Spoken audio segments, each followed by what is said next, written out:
मोठ्या शिलाई मशीनची सुई असते, योग्य पद्धतीने बदलली नाही तर तुमच्या सुई वारंवार तुटेल. मशीन मोठे टाके देईल, धागा सुटेल आणि कपडाही खराब होईल. म्हणून हा सर्व प्रकार टाळण्यासाठी सुई कशी योग्य पद्धतीने लावायची ते मी सांगणार आहे. इथे पहा, ही सुई आहे. मोठ्या शिलाई मशीनची सुई गोल असते, चारही बाजूनी सारखी दिसते. त्यात काही चपटी बाजू नाही.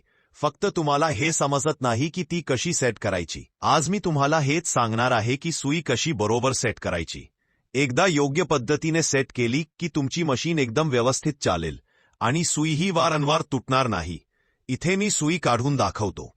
या नटला सैल करून आपण सुई काढतो. ही सुई तुटलेली होती. आता नवीन सुई लावायची आहे.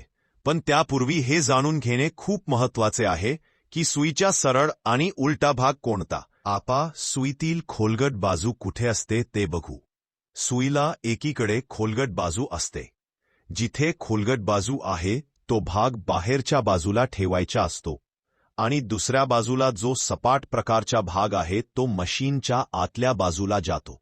मी झूम करून दाखवतो. या बाजूला खोलगट दिसते आणि दुसऱ्या बाजूला सुई थोडी चपट्टी दिसते.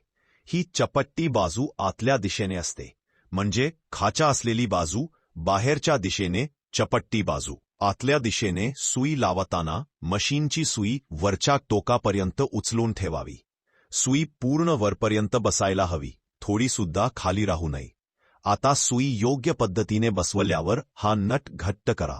अशा प्रकारे सुई लावल्यानंतर ती अगदी नीट चालेल.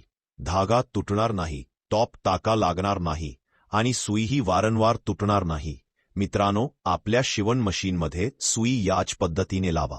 व्हिडिओ कसा वाटला ते कमेंट करून नक्की सांगा.